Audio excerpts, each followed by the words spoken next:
can empower your people to become more productive.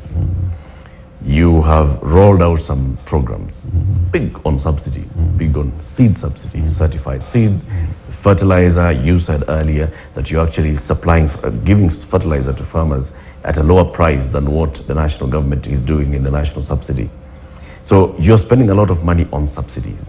Explain and justify. On the agricultural sector, because I have no doubt that this is the game changer in Siaya. 80% of that county is arable. It is not comparable. You cannot compare it to nations like Israel, who have to rely essentially on irrigation and things like that. 80% of that county is, arable. Yep. And yet we're not food secure. We without cereals coming from Trans-Nzoia and from Uganda, we'd be in a terrible, terrible dire situation. Now, people are concentrating on subsistence at the crudest level. So we say, in order to make a difference, we got to expand our activity in agriculture. And you cannot do it the same old way, using a hoe every morning, or using an oxen-drawn plow. Yeah. So we say the secret is to mechanize. And although through the resources we have, which is limited, we were in possession of about 17 tractors, which we have allocated to each sub-county. And we gave ourselves a target of doing at least 3,000 acres.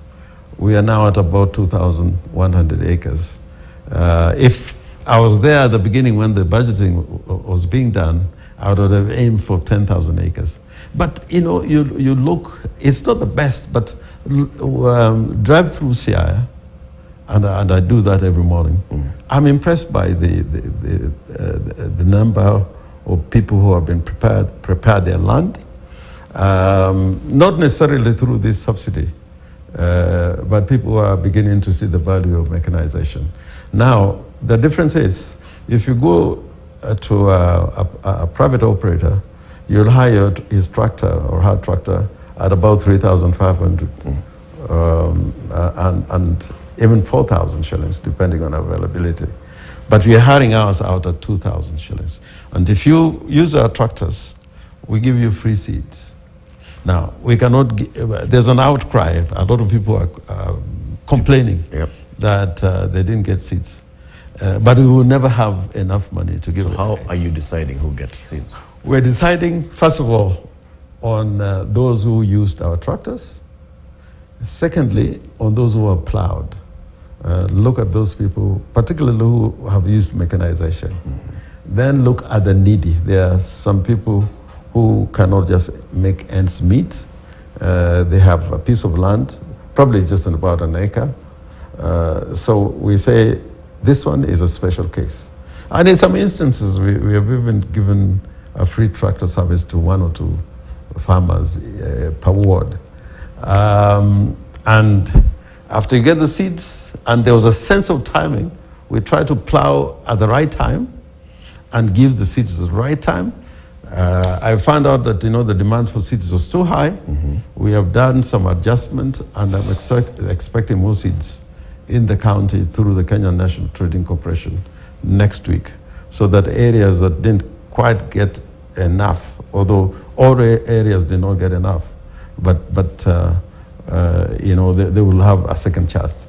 And then when you have used our tractor service, you have used our seeds, we also try to supply you with subsidized fertilizer. Our packets, I think it's a kilo or 2. The government is selling national government is selling about 900 shillings. We are selling at 600 shillings. And our fertilizer is also going, the supplies we had is almost running out. But in August, I want to do an assessment and find out, whether this exercise has turned around, the way we farm, which, you know, is supposed to modernize farming, and by use of certified seed and fertilizer, have we increased yield per acre? All those indicators are going What's to the come. target? You must be working with a target. You have Yeah. a target of 3,000 acres of Yes, land. yes. You've already done 2,000. Yeah, more than plus. 2,000. You then obviously have a target of how much yield you expect. Yes. What's that target? Now, we are saying that, you know, if there's ground is prepared in good time and you use the certified seeds and the fertilizer, you should get in excess of about 20 bags per acre, at least. But then, you know, the ecology of the area is quite different. There are areas which are drier, there are areas which are more fertile, there are areas which with black cotton soil. And in fact, we did soil studies. So we are not taking the same kind of seeds to every place. Every zone. Yeah, we are taking the right seeds to those zones. There are zones also we don't use fertilizers at all. Whereas we would have thought that fertilizer was good, but it has a problem with their water. You know, like in Uyoma, there are certain places, if you use fertilizer, then it negatively affects the crops. Then we are trying to translate into more, have a variety of crops like sorghum, millet, cassava, sweet potatoes, soybeans. We are trying experimentation to ensure that instead of having these two seasons, long rains and short rains, people actually should be able to grow, plant and grow crops throughout the year. Yeah. Because, you know, you have some wetlands also where you can use irrigation.